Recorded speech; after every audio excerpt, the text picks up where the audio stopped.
Shalom saudara sekalian, Shalom Ibu Charlotte, Shalom Pak Gunawan, apa kabar?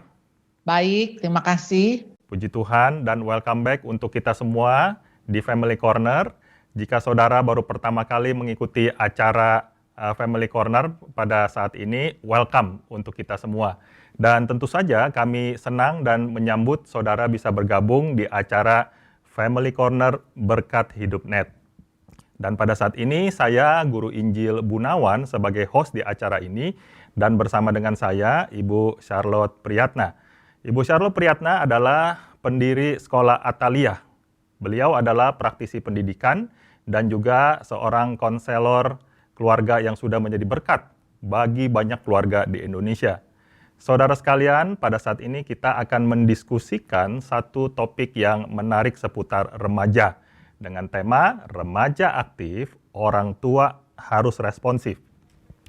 Saudara sekalian, aktifnya anak remaja disebabkan oleh perubahan drastis. Dari tahapan yang tadinya masih anak-anak, kemudian kepada usia remaja. Pada umumnya di tahap remaja, setiap anak remaja mereka sedang mencari jati diri mereka. Sehingga untuk mencari dan memenuhi keinginan tahuannya, mereka mencari komunitas yang cocok dan lebih banyak bergaul dengan teman-teman di lingkungan sekolah ataupun di media sosial. Media sosial seperti Instagram atau Line. Tentu saja orang tua mengharapkan remaja mereka mendapatkan persahabatan yang sehat di komunitas ataupun di media sosial. Namun, membangun komunitas remaja melalui media sosial juga menimbulkan keresahan banyak orang tua di masa kini. Keresahan orang tua diwakili melalui salah satu film yang menjadi hit di tahun 2018 yang berjudul Searching. Dan film tersebut mengisahkan seorang remaja putri yang hilang akibat menemukan dalam tanda kutip teman yang cocok bagi kebutuhan dia di media sosial. Sehingga pertemanan yang dimulai di media sosial tersebut menjadi petaka bagi dia, sehingga remaja putri ini mengalami satu kecelakaan bagi dirinya. Sehingga tentu saja papanya sebagai orang tuanya pada waktu itu di film tersebut menjadi panik dan terus melakukan pencarian. Nah, saudara sekalian, di tengah keterbatasan sosial selama ini tentu membuat anak remaja lebih banyak mengandalkan gadget, gawai yang sulit difilter sebagai media pertemanan dan membangun komunitas setiap anak remaja. Selain itu, orang tua yang membimbing anak remaja zaman now tidaklah mudah. Perkembangan teknologi informasi menjadi anak muda zaman ini tidak sama seperti anak remaja di zaman 28-30 tahun yang lalu. Informasi kekinian yang mudah sekali didapatkan hanya sebatas jari tangan yang hanya cukup pencet gawai atau gadget dengan cara menggoogling dapat memuaskan setiap rasa penasaran setiap anak remaja tentang apa saja. Dengan demikian, kecepatan anak remaja zaman now untuk mendapatkan informasi dan teknologi secara instan cenderung mengatakan orang tua saat ini adalah orang tua yang kuno, tidak mengerti anak remaja, otoriter, dan lain sebagainya. Dengan demikian, remaja sekarang lebih asik di dunia mereka sendiri dibanding ngobrol dan menciptakan koneksi yang intens di tengah-tengah keluarga. Nah, Bapak Ibu Saudara sekalian, sebenarnya kita tidak perlu stres ataupun putus asa untuk merespons anak remaja kita. Namun bagaimanapun juga sebagai orang tua Kristen kita perlu responsif nih, ya. Kita perlu menanggapi dan segera memberikan jawaban-jawaban untuk menanggapi masalah ini. Jika tidak kita melakukan ini, maka kesempatan orang tua untuk membangun suatu persahabatan relasi yang baik terhadap remajanya akan semakin jauh. Di masa PSBB, orang tua dan anak remaja udah sering banget ketemu di rumah, ya. Sehingga hanya dua kemungkinan relasi yang akan terjadi. Yang pertama, relasi orang tua dan anak remajanya akan semakin baik atau semakin sehat. Dan kemungkinan yang kedua, relasi yang semakin memburuk. Tentu saja, saudara sekalian, kita sebagai orang tua yang mengasihi Tuhan, menginginkan relasi yang semakin dekat terhadap anak-anak remaja kita. Nah, saudara sekalian, sebagai orang tua yang memiliki anak remaja, di perbincangan kurang lebih 1 jam ke depan, saya dan Ibu Charlotte akan menanggapi tentang hal ini. Nah, Ibu Charlotte, bagaimana nih Bu ya, tentang memahami anak-anak remaja kita ini supaya lebih baik? Apakah Ibu bisa memberikan gambaran mengenai masa atau tahap perkembangan remaja Kristen zaman now? Iya, kita berada di abad 21, ya. Sedangkan kita besar menjadi remaja itu ada di abad 20. Ya. Jadi ada satu perbedaan di antara kita dibesarkan sebagai remaja dengan kita membesarkan anak kita. Jadi banyak sekarang ini orang tua yang juga bingung. Ya. Bagaimana? Dan selalu membandingkan. Dulu waktu mama sebesar kamu, mama nggak berani tuh ngomong melotot-melotot, ya, pakai tunjuk-tunjuk. Kok kamu berani? Kita itu terkaget-kaget, ya, untuk melihat perkembangan anak kita. Kok seperti itu? Ya. Dan langsung kita menuding. Ini pasti gara-gara teman kamu. Pasti ini karena film yang kamu lihat, yang kamu tonton. Ini karena kamu kebanyakan main games. Saudara tidak melihat bahwa zaman sudah berubah. Ya. Kalau dulu kita nggak dekat sama orang tua, artinya begini, masih aman. Karena tetangga kita, saudara-saudara kita, family, sekolah, itu masih punya value, nilai-nilai yang sama. Ya. Jadi kalau sampai bandel atau nakal, itu nggak kebangetan. Ya, artinya ya nakal-nakalnya tuh ya apa ya, nakal main gitu ya. Yang saya inget-inget ya, kayaknya kakak saya main judi sama abang beca, itu kayaknya udah nakal banget gitu ya.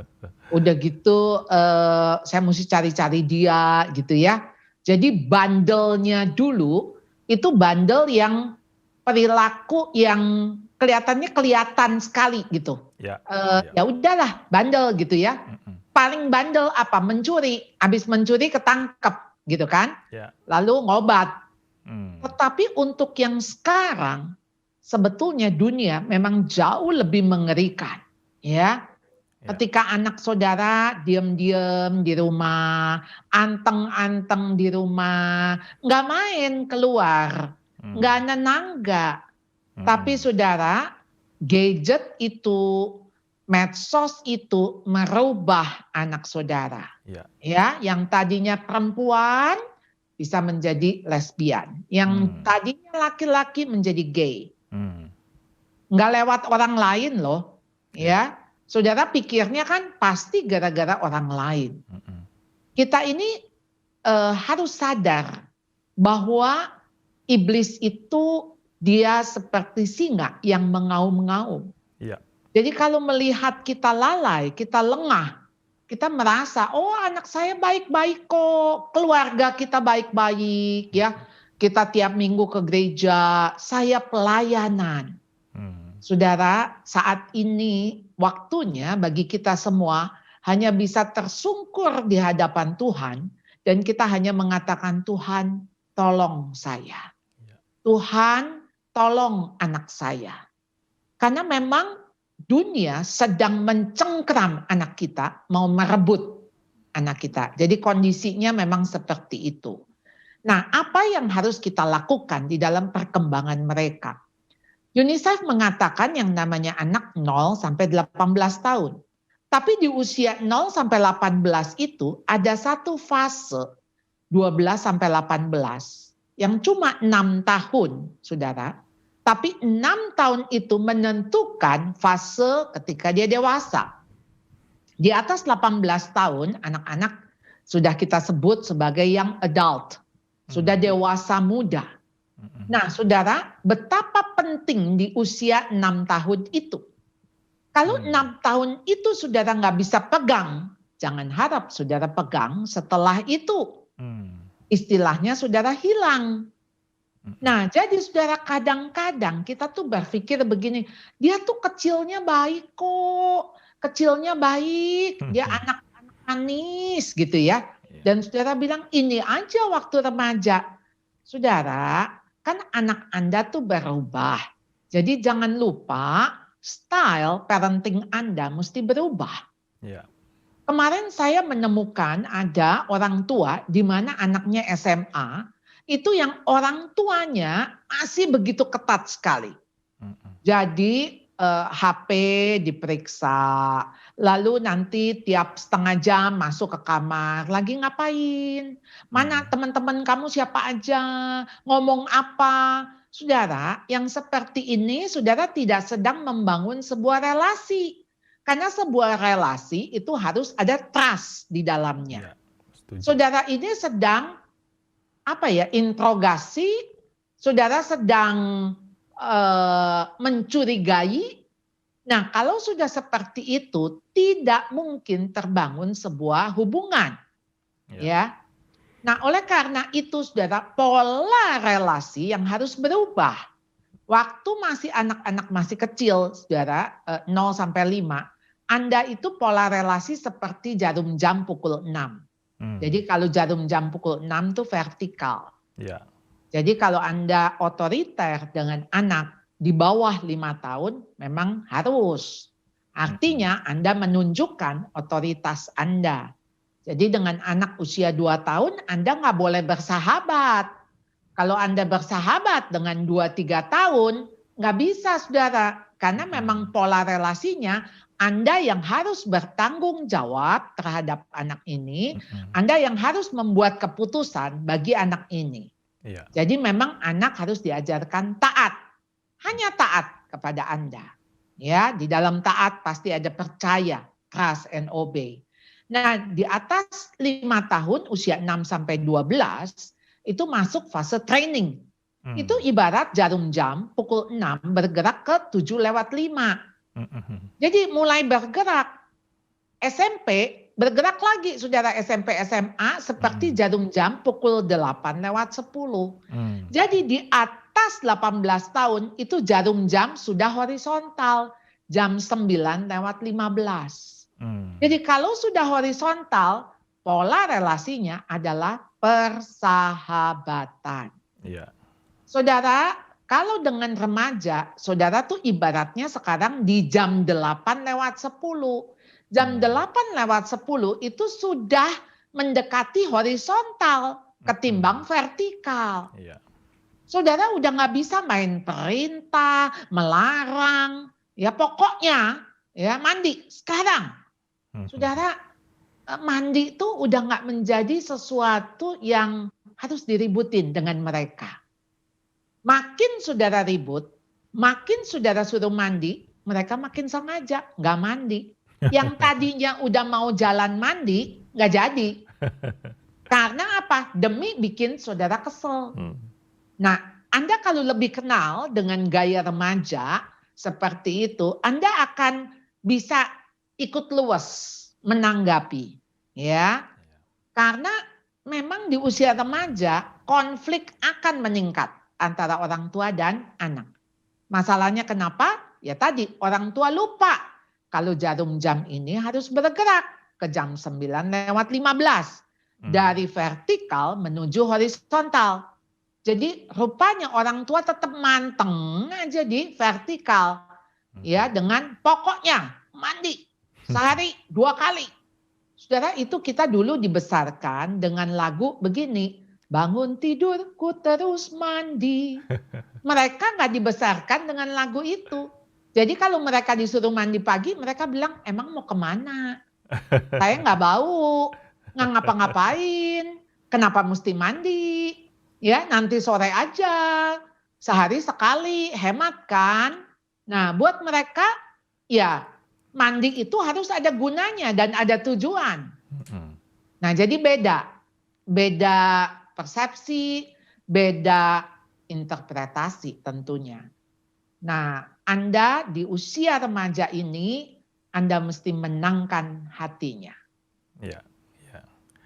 Nah, Bu, lalu kemudian di era zaman now ya, sebenarnya hal-hal apa sih yang paling banyak mempengaruhi kehidupan perkembangan para remaja Kristen saat ini?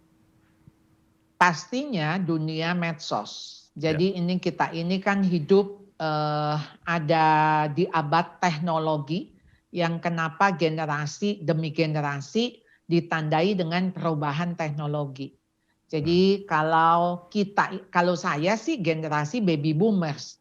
Mungkin Pak Gunawan di generasi X atau Y gitu ya. ya, Lalu kemudian anak-anak kita ada di Gen Z atau kalau yang lahir di 2010 ke atas itu di Gen Alpha, ya, generasi Alpha.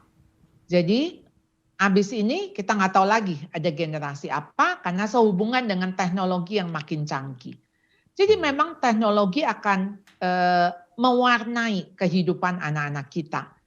Jadi kenapa kita menjadi orang tua yang harus terus-menerus mengikuti perkembangan zaman. hmm, Karena dari situ kita bisa membaca tanda-tanda zaman, kita bisa makin alert, makin waspada.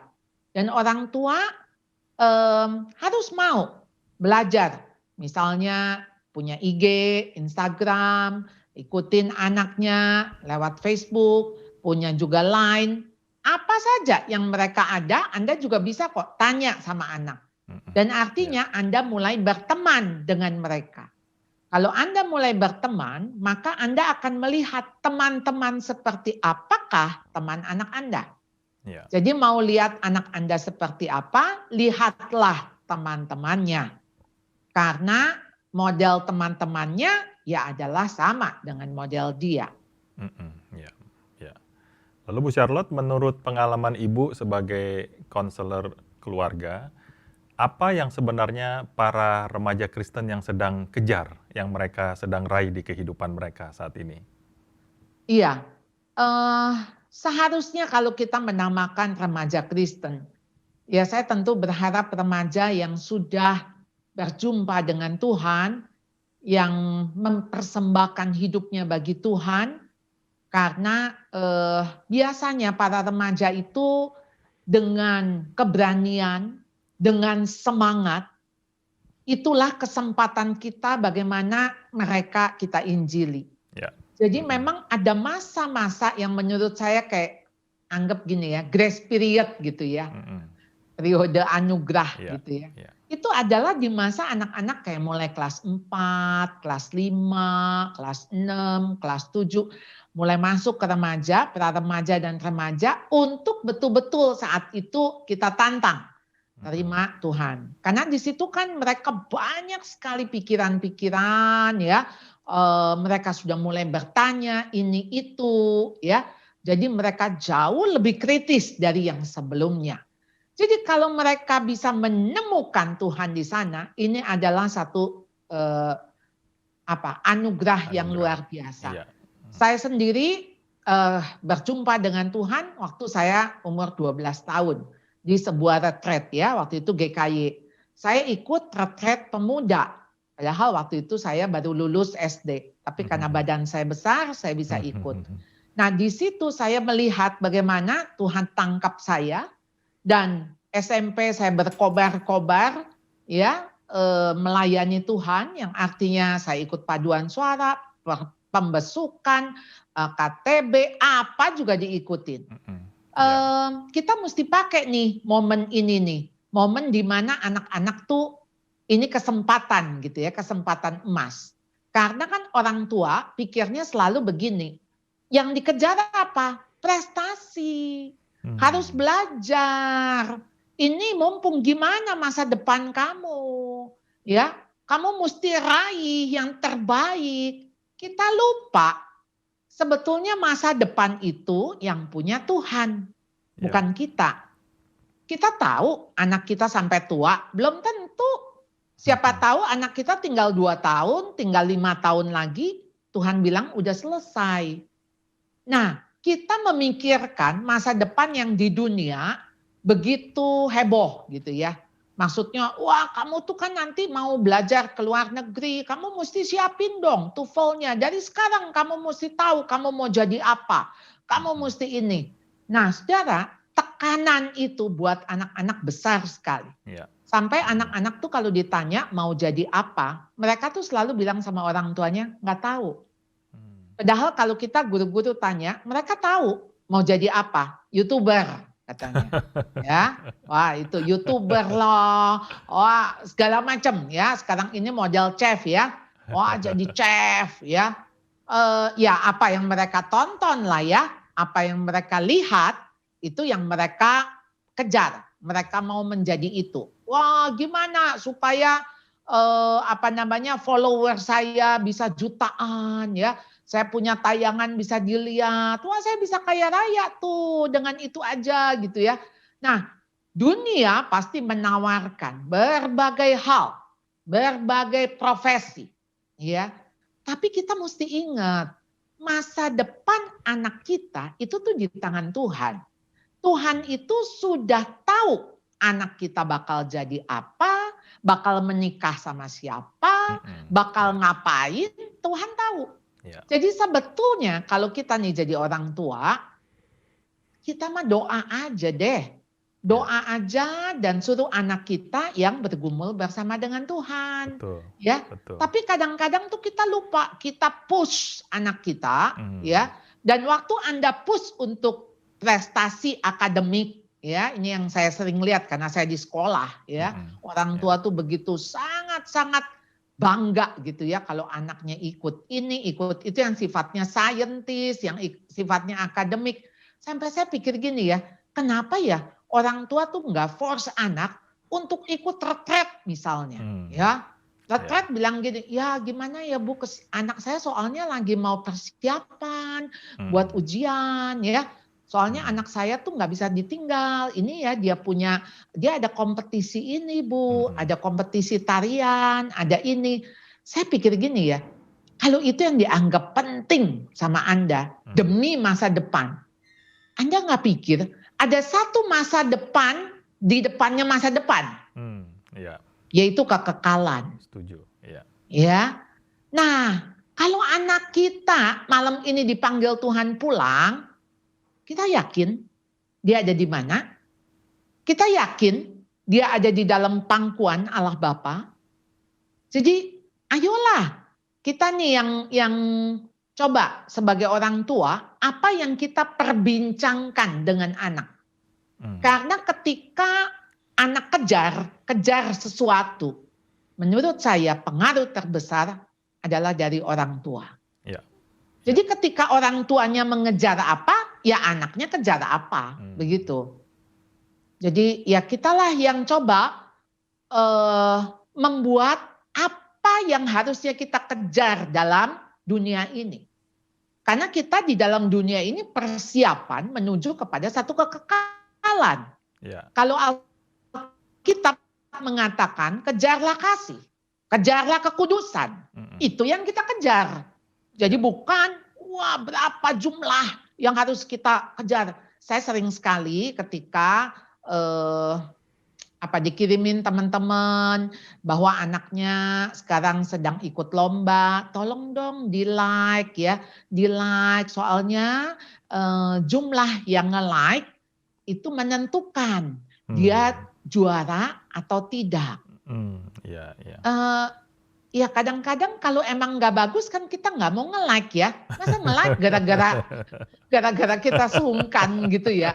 Kalau rasanya agak kurang bagus, ya gimana dong? Jadi saya lagi pikir sebetulnya dunia itu tuh sudah membuat satu standar ya yang berbeda.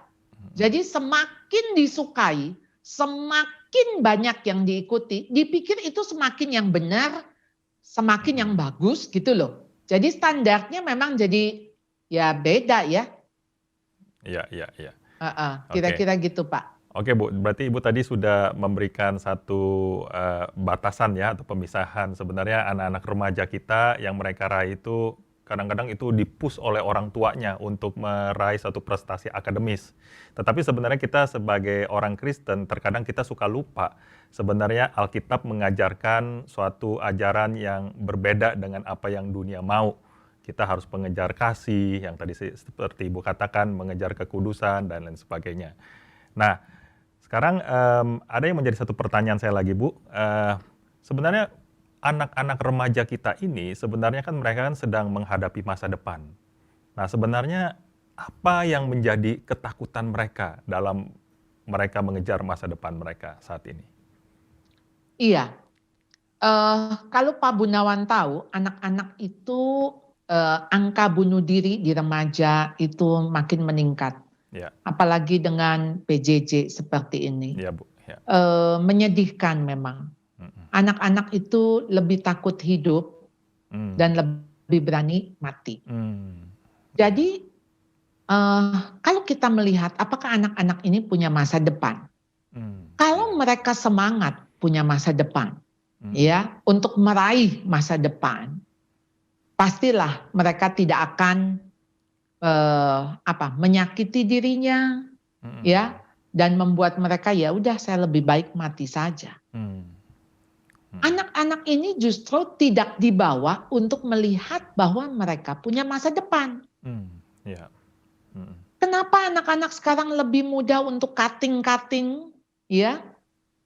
Dan ketika mereka cutting-cutting foto gitu ya, Mm-mm. dikasih Mm-mm. lihat dan Mm-mm. seolah-olah makin saya cutting, makin saya berani, makin saya keren, Mm. ya. Berani nggak cutting-cutting kayak saya nih, Mm-mm. ya? Berani nggak kayak begini? Mm. Kenapa ya?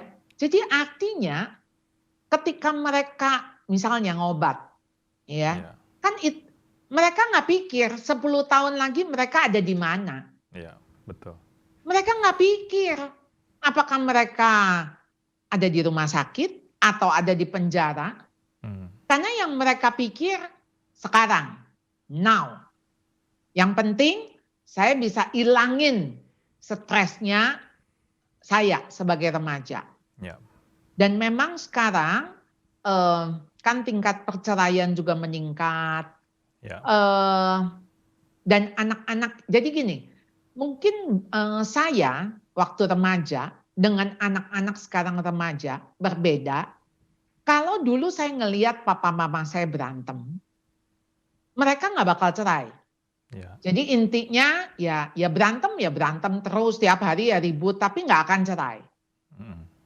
Eh, itu masih memberikan rasa aman kepada kita. Ya. Bahwa kita nggak akan ditanya untuk ikut siapa. Betul. Ikut mama, ikut papa. Tapi sekarang ketika keributan suami istri, selalu ujung-ujungnya kita cerai aja. Mm. Dan cerai itu seperti anak-anak dibawa kepada kamu harus pilih. Mau pilih mama, pilih papa. Jadi nggak bisa mereka punya pilihan yang artinya gini, saya hadir ke dunia karena ada kalian berdua. Sehingga sekarang mestinya hak saya untuk kalian juga tetap berdua dong. Ya. Jangan sekarang saya seolah-olah suruh pilih mau ikut mama atau ikut papa. Nah, hal ini yang membuat anak sakit, sangat menyakitkan, ya. Perceraian atau perpisahan daripada orang tua. Nah, buat anak kalau kayak gini nggak ada masa depan. Jadi saya hidup buat apa? Iya. Kalau mama papa saya udah divorce, saya ngapain hidup lagi? Belum lagi mereka merasa merekalah yang menjadi penyebab daripada perceraian orang tua. Karena pastilah ada topik-topik tentang anak gitu ya. Pertengkaran orang tua kan nomor satu topik tentang anak. Jadi dia merasa karena kehadiran dia, coba ya kalau saya nggak ada, mungkin mama papa nggak ribut. Coba ya kalau saya pinter, kalau saya nggak sebodoh ini. Coba ya kalau saya ini. Jadi artinya guilty feelingnya itu jadi ke si remaja. Ya. Nah, saya cuma pikir ya, kalau orang tua tidak kembali lagi ke basic Alkitab, di mana percaya bahwa masa depan itu memang sungguh ada. Ya. Dan harapan kita itu memang ada. Tuhan memberikan masa depan yang penuh dengan harapan. Jadi tenang aja, nggak usah gelisah. Dan Anda memberikan situasi yang nyaman dan aman kepada anak-anak. Kita mana tahu tahun depan Tuhan Yesus sudah datang. Atau kita juga nggak tahu ternyata kita sekeluarga udah selesai. Artinya dipanggil Tuhan pulang. Ya udah, tugas kita udah selesai. Tapi kenapa ambisi kita itu bukan kepada ambisi di mana anak-anak tuh kenal Tuhan lebih dulu. Betul. Kalau dia kenal Tuhan, wow, saya pikir ya, dia begitu percaya sekali masa depan dia itu memang Tuhan udah atur dan sehingga tinggal dijalanin aja. Tuhan tuh udah kasih track kok buat hidup anak kita. Betul. Ada tracknya, sudah ada rutenya juga. Jadi nggak usah kita rancang-rancang ya. Kalau kamu ambil jurusan ini, kan kamu bakal begini kesananya. Wah nanti ya begini-gini, ngapain kamu ambil ini? Ini mah nanti juga udah nggak kepake. Ya nanti, saudara tentu saja ketika saudara memberikan pandangan, boleh-boleh saja. Tetapi kalau saudara sudah memaksakan, saya pikir saudara mendahului Tuhan loh. Dan Tuhan itu sudah hadir di masa depan anak Anda.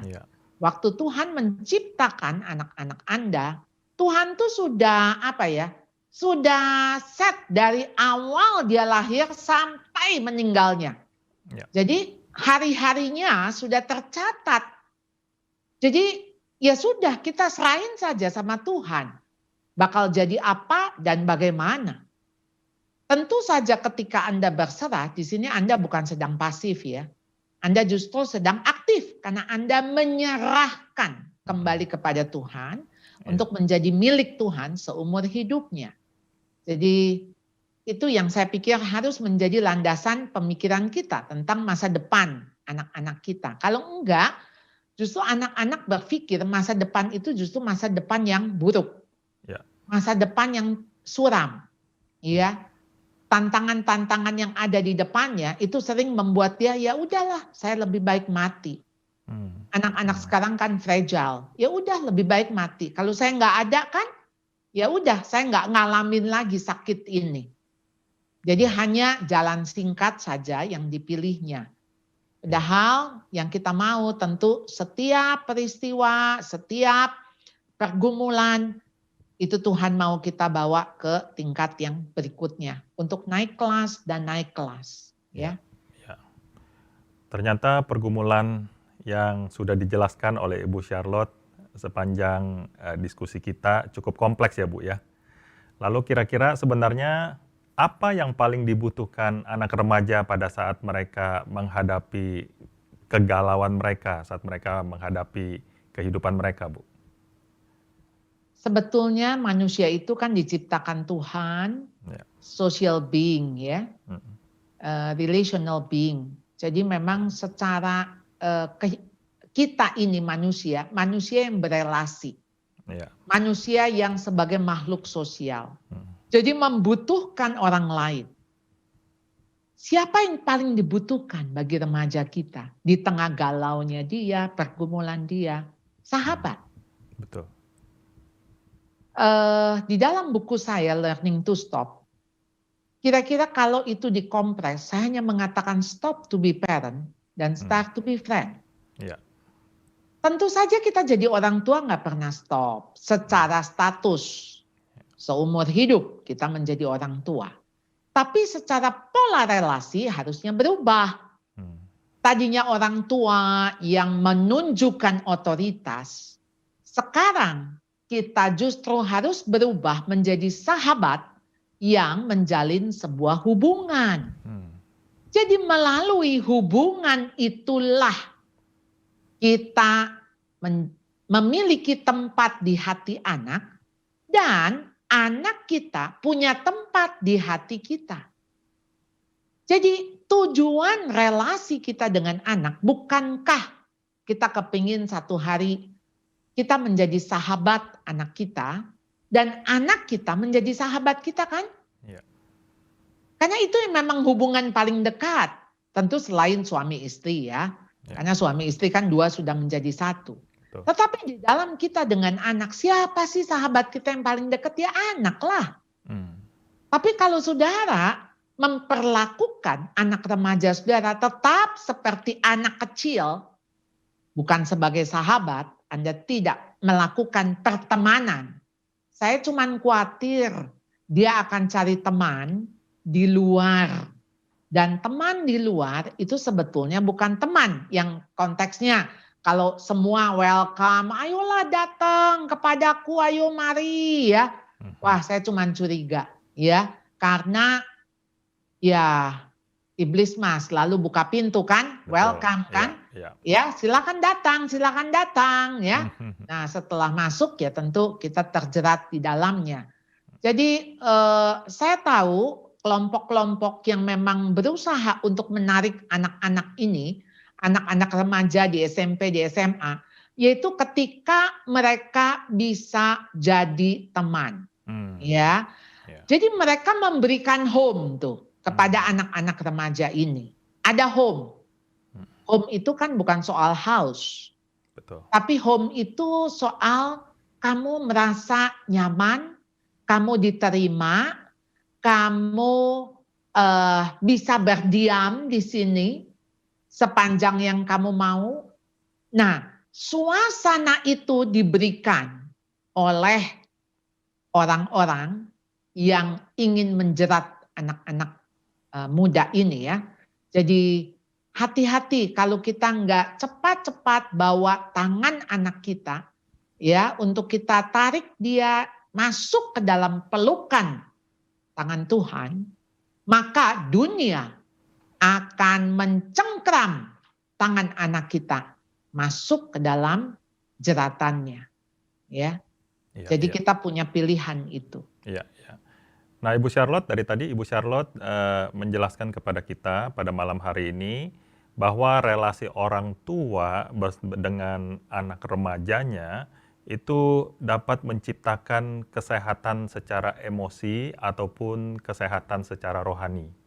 Nah, kebanyakan orang tua, Bu Charlotte, kecenderungan orang tua dewasa ini, mereka menyerahkan sepenuhnya pertumbuhan kerohanian anak remaja mereka ke gereja. Nah, bagaimana menurut Ibu tentang hal ini, Bu? Iya,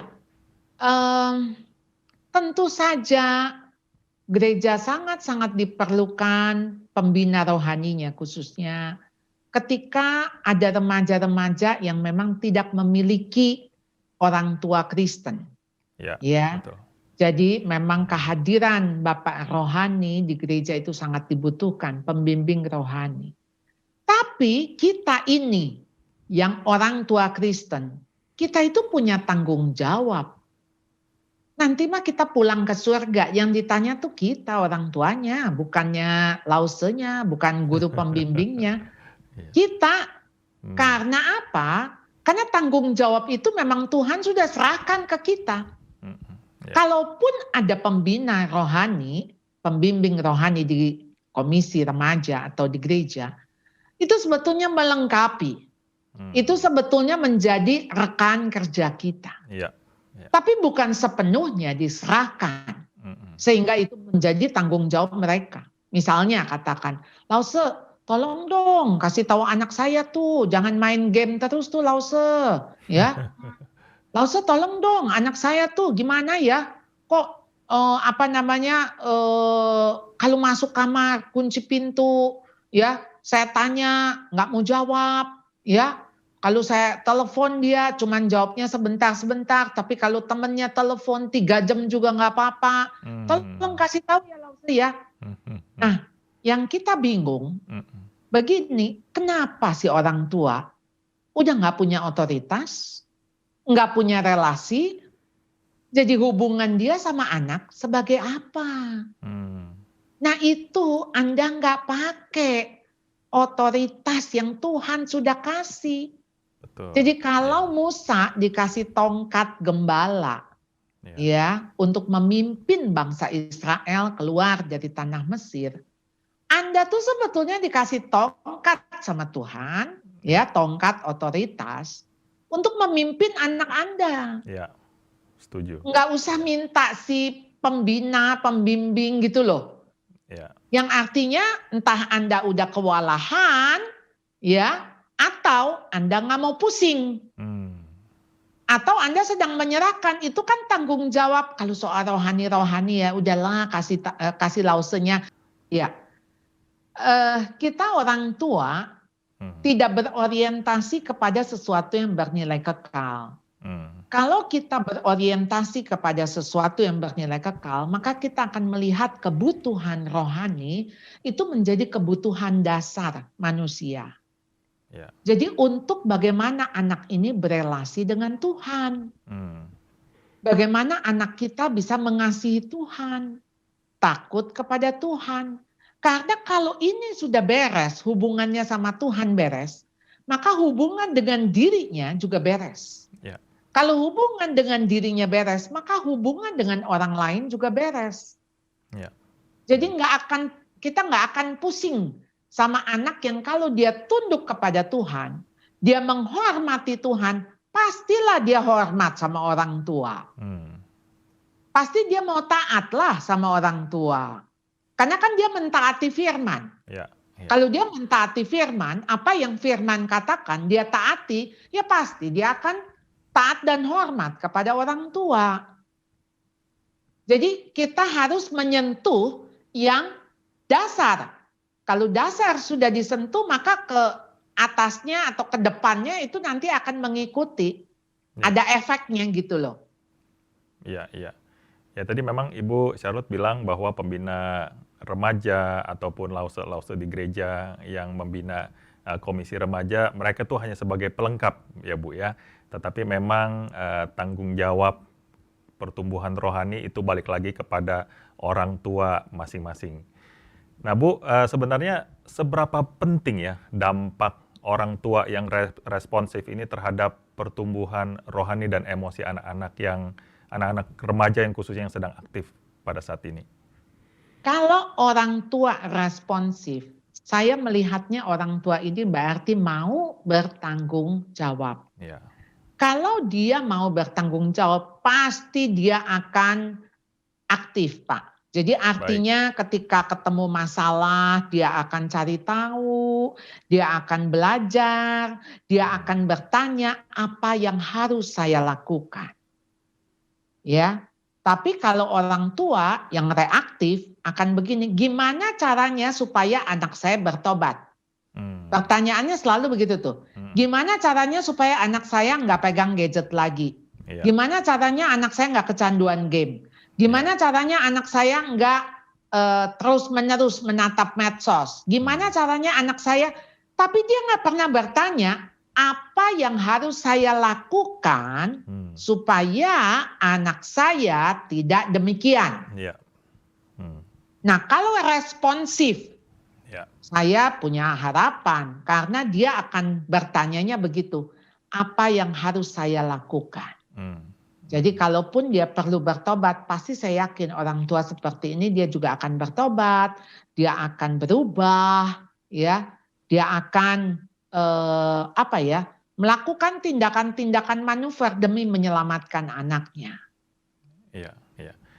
Nah, menurut Bu Charlotte, dari tadi kita sudah banyak sekali membahas tentang bagaimana kebutuhan remaja dan peran orang tua di dalam kehidupan mereka. Dan orang tua yang bertanggung jawab dan orang tua yang harmonis tentu saja mempengaruhi kehidupan setiap anak remaja mereka. Dan orang tua yang disiplin, orang tua yang sehat secara rohani sudah pasti akan membangun kerohanian setiap anak remaja mereka. Nah, menurut Bu Charlotte, dari pandangan Ibu, kira-kira ada pesan dari Alkitab yang baik nggak Bu? Yang boleh terapkan untuk memparenting ya, untuk membina relasi terhadap anak remaja kita. Iya. Saya ingat Timotius ya. Jadi bagaimana Timotius dibesarkan oleh Ibu Yunike dan oleh neneknya Lois. Bagaimana Paulus sangat terkesan sekali dengan iman Timotius. Ya, dan dia melihat iman Timotius, ketulusan iman itu yang hidup juga di nenek Lois dan di Ibu Yunike. Jadi kita melihat bagaimana pengaruh orang tua itu sangat besar sekali. tentu saja iman tidak diwariskan, yang artinya apakah ketika orang tuanya beriman, pasti anaknya beriman. Ya, karena itu bicara pribadi. Ya. Jadi kita orang tua beriman yang pastinya di dalam kehidupan kita, ya, ketika iman itu bisa dilihat lewat perbuatan. Dan anak-anak akan mencontoh. Ya, jadi ada iman, ada firman yang hidup dan dihidupi. Ya. Ada teladan perbuatan. Dan pastinya ada kasih karunia Tuhan. Yang ketika Tuhan beranugerah kepada orang tua untuk memiliki iman, Tuhan juga akan beranugerah kepada anak cucu kita. Ya, yang artinya bukan Tuhan pelihara secara fisik, tetapi bagaimana Tuhan menjaga iman kerohanian daripada anak cucu kita. Jadi, ayo ya, Bapak Ibu, Anda jangan menyerah. Ketika sekarang Anda mungkin melihat ada anak-anak yang sedang mungkin melenceng, ya, tidak ada di dalam tracknya, tapi firman Tuhan mengatakan, ya, didiklah orang muda menurut jalan yang patut baginya, menurut jalan yang patut baginya, bagi si anak. Kita didik karena kita tahu Tuhan sudah bikin track, sudah punya track untuk dia. Maka pada masa tuanya pun ia tidak akan menyimpang daripada jalan itu. Kalaupun dia saat ini menyimpang, di dalam iman kita percaya betapa mudahnya bagi Tuhan untuk mengembalikan dia lagi ke jalan yang sudah kita didik dari awal. Tapi kalaupun tidak, artinya ada rute lain yang Tuhan mau dia lewat. Mungkin ada rencana Tuhan lain yang kita nggak ngerti. Percaya saja, ujungnya pasti ke jalan yang Tuhan mau. Asal kita terus-menerus berdoa, ya, kita terus-menerus minta Tuhan, mohon Tuhan. Dan sebagaimana Tuhan sudah beranugerah menyelamatkan kita, ya, karena kalau satu orang di dalam keluarga Tuhan selamatkan, ya, apalagi kepalanya, maka seisi keluarga Tuhan akan selamatkan. Jadi tetap beriman, ya. Jadi kita jangan menyerah, jangan punya jalan pintas, ya, jangan kecewa sama Tuhan. Saya pikir ini bagian yang Tuhan punya skenario yang kita nggak mengerti. Ya, kadangkala lewat jalan itu yang Tuhan mau, justru Tuhan dipermuliakan. Jadi ya kita ikuti saja jalannya Tuhan. Iya, puji Tuhan. Nah, Bu Charlotte, kira-kira apa yang menjadi langkah awal ya supaya orang tua itu bisa menjadi sahabat bagi anak remaja mereka? Tadi saya menyebutkan di awal sekali bagaimana orang tua harus memenangkan hati anak. Ya. Jadi memang waktu anak-anak masih kecil, pasti hati anak Anda di Anda. Itu sudah pasti. Jadi waktu anak masih kecil, kayak cucu saya, itu pasti bilang ke maminya, mau sama mami, gendong mami, makan sama mami. Itu mah hatinya ada di maminya. Ya, Anda nggak usah takut, maminya akan ngomong apa, nasehatin apa, dia akan dengar. Ya, tapi beranjak remaja, ini anak kita kan dapat informasi dari mana-mana. Yang artinya, wah, hatinya udah mulai dia bagi-bagi gitu loh. Ya. Hatinya udah dibagi ke temen, hatinya udah dibagi ke pacar, mungkin gitu ya, ke mana-mana lah. Ya. Nah, bagaimana Anda dapetin lagi hatinya? Karena kalau Anda bisa menangkan hatinya, maka Anda bisa dapetin tuh sayangnya dia, cintanya dia, respectnya dia, hormatnya dia. Wah, udah tenang deh. Kalau Anda bisa menangkan hatinya. Nah, Sekarang gimana cara menangin hati? Kan Anda nggak mungkin cara menangin hatinya dengan Anda bersikap otoriter, Anda marah-marah, Anda justru menekan dia, memaksa dia, nggak mungkin. Jadi apa yang Anda harus lakukan saat ini demi Anda bisa memenangkan hatinya, langkah pertama, senengin dulu hatinya. Ya. Senengin. Tapi senenginnya kita menyenangkan hati itu untuk goal memenangkan hati. Jadi bukan sekedar menyenangkan. Kalau sekedar menyenangkan saja, wah Anda gagal. Malah Anda yang akan dipakai sama anak dikerjain. Justru anak akan manipulasi Anda. Jangan. Justru Anda harus lebih cerdik dari anak. Ketika Anda menyenangkan hati anak, jangan lupa waktu dia merasa senang, dia merasa disayang, dia merasa dihargai, dia merasa diterima, Anda masuk relasi itu, Anda bangun. Dan Anda terus ngomong sama dia, ini papa sayang kamu. Ya, papa sayang kamu. Anak itu ya kalau berasa dia disayang sama orang tuanya, dia juga sungkan kok nyakitin hati kita. Betul. Ya. Dia juga nggak akan mau mengecewakan kita. Kalau dia berasa disayang loh ya. Tapi masalahnya anak-anak kita tuh nggak berasa disayang sama kita. Jadi waktu ditanya misalnya, kamu tahu nggak kalau papa mama kamu sayang? Tahu. Taunya dari mana? Kita disekolahin, kita dikasih makan enak. Kita ini tahu. Tapi begitu pertanyaan saya, kamu berasa nggak disayang sama mama papa? Mereka jawab tidak. Kenapa kamu nggak berasa? Kan mama papa kamu udah kasih kamu handphone yang bagus, kasih kamu sekolah yang bagus.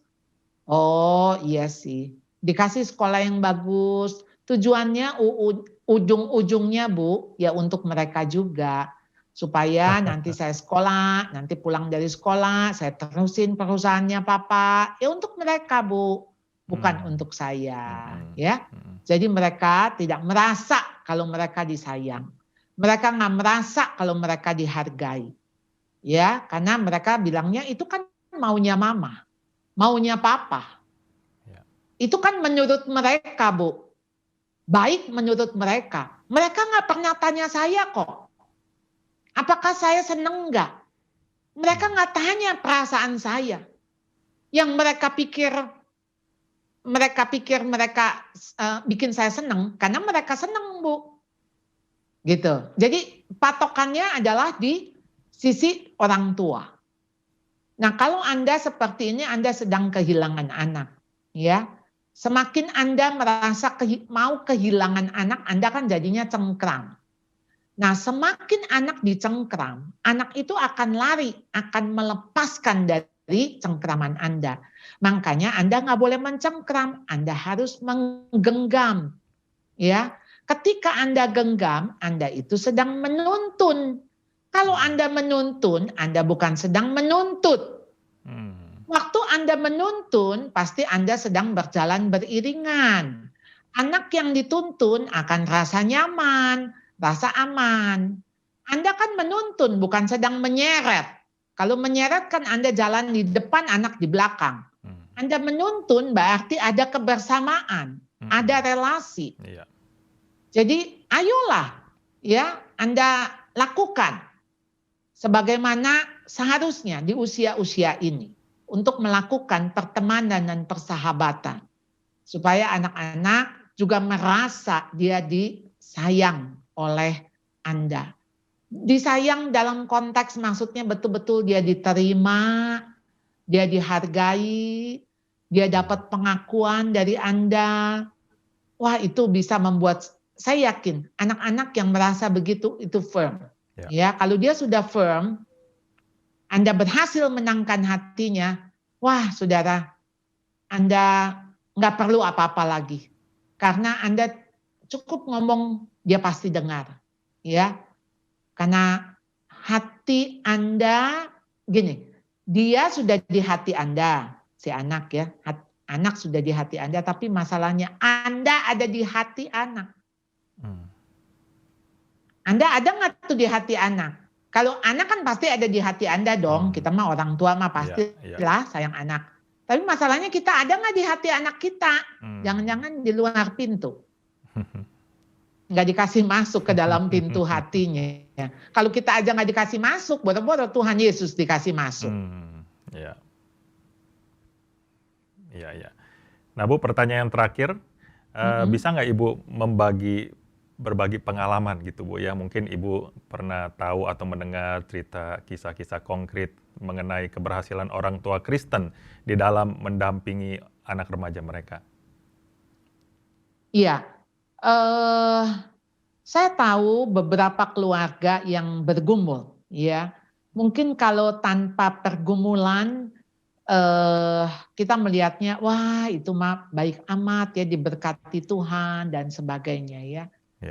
Tapi saya mengenal satu keluarga, dia memiliki 4 orang anak, ya. Jadi waktu anak pertamanya dikirim ke Singapura, waktu masih kecil, karena waktu dulu nggak ngerti, pikir kalau masih kecil kirimlah ke luar negeri gitu kan, karena di situ kan di Singapura memang ada amanya ya. Pikirkan pendidikan, yang perlu pendidikan, ya. Bagaimana supaya dapat pendidikan yang baik demi masa depan. Nah itu tuh pikirannya dia. Lalu kemudian si anak akhirnya bergaul nggak benar, sampai akhirnya anaknya itu dia masuk penjara karena ya itulah, bergaul dengan geng-geng begitu, jadi berantem ini itu sampai nyuri mobil nyuri apa begitu, jadi masuk penjara. Dan pemerintah Singapura minta orang tuanya ambil, karena kan ini masih warga negara Indonesia. Nah waktu diambil balik ke Indonesia, SMA tuh ya, dengan konteks nggak naik kelas di Singapura, masuk penjara, ikut geng-gengan. Lalu kemudian ketika ditanya si anak, kamu mau jadi apa? Si anak cuman bilang, nanti paling aku jadi itu, katanya kerja di McD. Ya. Dan si mama bilang, stop pikiran itu. Dia bilang, ya stop. Kamu bukan jadi itu. Tuhan akan pakai hidup kamu. Lebih lagi, saya buat apa? Maksudnya dia udah tahulah, dia bodoh, dia gagal, dia nggak bisa apa-apa. Nih si anak ya. Tapi si mama bilang, stop pikiran itu. Ya, kamu berharga. Tuhan ciptain kamu. Ya. Lalu kemudian si mama ini mengatakan apa? Dia bilang, waktu dia datang kepada Tuhan, Tuhan tuh seperti menyadarkan, kamu selama ini enggak berperan jadi ibu, ya. Jadi sekarang anak ini ku kembalikan ke Indonesia. Nah sekarang kamu jadi ibu, ya. Dan dia baru sadar, jadi dia ngomong minta maaf sama anaknya, maafkan mama. Kalau selama ini mama tidak menjadi mama bagi kamu, yang seharusnya mama ada di samping kamu, mama membesarkan kamu. Ya, jadi sekarang kasih mama kesempatan untuk jadi mama. Wah, waktu itu masukin sekolah di IPK, wah nggak bisa, karena kan dia anak bandel, anak geng-gengan, dikeluarin dari IPK, nggak naik kelas, ya. Akhirnya diterima di sebuah sekolah di mana sekolah yang sebagian besar berbeda dengan dia. Dia tuh matanya sipit gitu kan, benar-benar ini. Nah, habislah dia dibully di sekolah itu. Ya kayak model STM begitu kan. Dia dibully habis di sekolah itu sampai akhirnya ya namanya juga dia bekas preman. Jadi berhadapan dengan preman. Nah, dia juga bisa pakai pisau maksudnya gitu kan. Karena dia juga dibully, diancam, dikeroyok gitu. Nah, akhirnya dia ngomong sama kepala sekolah itu, entah hikmat dari mana ya. Jadi dia datengin kepala sekolah, dia bilang, Bu, ini saya diancam ya. Jadi ibu mau tolong saya ngadepin preman-preman yang ngebully dia, atau saya yang pakai cara saya. Maksudnya kalau ibu nggak mau bertindak, saya bertindak. Ya. Artinya dia juga bisa gitu. Ya. Pakai pisau juga. Akhirnya kepala sekolah bilang, kasih saya yang akan bertindak. Ya. Dan si ibu ini mendampingi di dalam tangisan, di dalam ketakutan, di dalam segala hal. Ibu ini sekarang mungkin udah 70 lebih. Dan anak ini udah 40 sekian lah, apa 50-an gitu ya, apa 48 gitu, pria ini. Saya sampai tengah-nganga gitu ya, melihat kehidupan. Maksudnya dia bilang, saya kalau nggak ditangkap sama Tuhan ya mungkin saya nggak tahu saya jadi apa, dia bilang. Dan ini baru kisah anaknya yang pertama gitu ya, belum anak yang kedua, anak ketiga, anak keempat. Nah intinya saya cuma ngelihat begini, bahwa kita ini keluarga Kristen, jangan pikir hidup kita tuh bakal lancar. Anak kita oke semua. Ternyata enggak. Karena Tuhan itu mau pakai. Tuhan tuh mau pakai anak kita, Tuhan mau pakai kita, Tuhan mau pakai keluarga kita. Dan begitu dipakai sama Tuhan, ya siap-siap. Artinya enggak di dalam suasana yang enak, yang aman, belum tentu. Jadi, tapi gini, Anda nggak usah takut kalau yang pakai itu Tuhan. Mau badai, ya kayak apapun, Anda pasti tahu ujungnya Tuhan akan menenangkan seluruh badai. Ya, ombak, taufan, semua takluk, ya kepada Dia. Ya, siapakah gerangan Dia? Jadi memang kita harus percaya Allah kita Allah yang maha kuasa, Allah yang maha tahu, Allah yang maha kasih. Itu cukup bagi kita. Ya, begitu kita punya gembala yang baik, kita tidak akan kekurangan. Baik. Oke Bu Charlotte, terima kasih telah membagikan pelajaran yang penting ya mengenai parenting remaja ya. Bagaimana juga kita sebagai orang tua perlu mengenal dan memahami anak remaja kita. Dan bagaimana kita sebagai orang tua harus merespons terhadap anak remaja kita yang aktif. Dan saya percaya setiap orang tua yang saat ini sedang menyaksikan diskusi kita di Family Corner mendapatkan satu prinsip dan kiat pendampingan yang baik kepada anak remaja mereka. Nah, Bu Charlotte, di akhir rangkaian acara Family Corner pada hari ini, apakah ada pesan khusus kepada setiap orang tua yang menyaksikan acara ini? Ketika Anda punya anak remaja, ingat, waktunya cuma sebentar. Jadi tidak akan lama. Tahan aja, ya, karena sebentar lagi anak-anak ini akan pergi dari rumah Anda. Jadi kalau Anda nggak mau bertahan dan Anda sudah menyerah, mungkin penyesalan kita lebih panjang nantinya. Jadi sesedikit mungkin konflik, rebut hatinya, nggak semua harus diributin. Kalau nggak prinsip, biarin aja. Banyak hal yang nggak prinsip kok. Jadi kita nggak usah pakai pokoknya kemauan kita. Kasihlah. Karena sebentar lagi kita harus melepas dia. Kita harus let go. Dan pastikan waktu kita let go, dia mengatakan begini kepada kita. Mah, Pah, kalau boleh aku ingin lebih lama di rumah ini. Tapi karena aku harus keluar, ya aku harus keluar. Jangan sampai anak-anak kita berpikirnya gini, kapan cepet-cepet bisa keluar dari rumah ini. Kalau seperti itu, sebetulnya anak-anak sedang tidak siap untuk keluar dari rumah. Baik, terima kasih Bu Charlotte. Saudara sekalian, terima kasih telah bersama kami di acara Family Corner Berkat Hidupnet. Jika saudara diberkati oleh Family Corner pada saat ini, saya mengajak Anda untuk menjadi berkat ya dengan cara membagikan link channel ini kepada keluarga, rekan kerja atau teman-teman saudara. Tentu saja agar ketika mereka menikmati atau menyaksikan acara ini, mereka juga boleh diberkati melalui pelayanan Family Corner.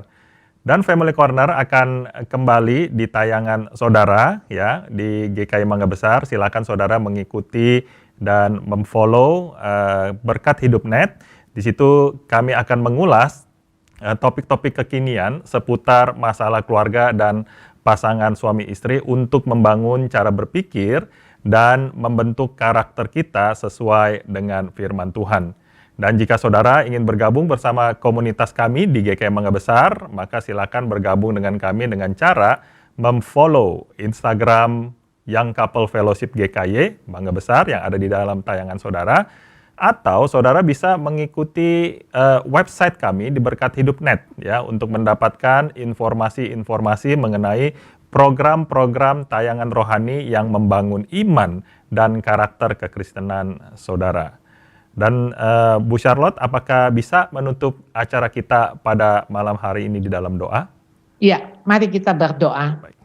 Ya Tuhan, kami bersyukur. Tuhan begitu percaya kepada kami sehingga Tuhan menitipkan anak-anak ini untuk kami asuh, kami besarkan. Tapi kami tahu Tuhan, kami sangat terbatas. Kami membutuhkan anugerah Tuhan. Bahkan anugerah yang ekstra Tuhan. Ketika kami tidak paham dengan anak-anak kami tidak mengerti apa yang menjadi pergumulan mereka. Tuhan kasih kami kemampuan dan kekuatan. Sehingga kami boleh menjadi rekan sekerjamu Tuhan. Kami menggandeng tangan-Mu. Dan ketika kami menggandeng tangan anak kami mau anak-anak kami menggandeng tangan Tuhan. Sehingga seumur hidupnya Tuhan, dia berjalan bersama dengan Engkau. Ya Tuhan, tolong kami sebagai orang tua boleh melewati hari-hari yang mungkin penuh dengan pergumulan ketika menghadapi mereka. Jangan dibuat kami menyerah Tuhan, tapi biarlah kami berserah kepadamu Tuhan. Dan oleh karena itu, ada satu iman percaya kami, bahwa Engkau akan pakai hidup kami, hidup anak-anak kami untuk menjadi kemuliaan bagi nama-Mu. Oleh karena itu, ya Tuhan, jangan biarkan kami terus merasa bersalah, hidup di dalam penyesalan. Kalau mungkin seperti ini, ya Tuhan, biarlah kalimat-kalimat ketika kami menyesali, itu kami boleh buang jauh-jauh. Karena kami punya pengharapan hanya di dalam Engkau. Ya, Tuhan. Terima kasih ya Tuhan, Engkau yang pegang terus hati anak-anak kami. Jangan biarkan mereka menyimpang ke kiri maupun ke kanan. Tuhan teguhkan hatinya, Tuhan kuatkan hatinya. Ketika mereka boleh menghadapi godaan, cobaan yang Tuhan izinkan mereka hadapi, kiranya mereka diberikan kemenangan. Mereka diberikan solusi, jalan keluar, sehingga mereka kuat menanggungnya. Amin. Terima kasih ya Tuhan, kiranya Engkau yang mendengar seluruh doa kami masing-masing. Hanya di dalam nama Tuhan Yesus, Juru Selamat penebus kami yang hidup, kami berdoa. Amin. Amin. Salam keluarga bertumbuh.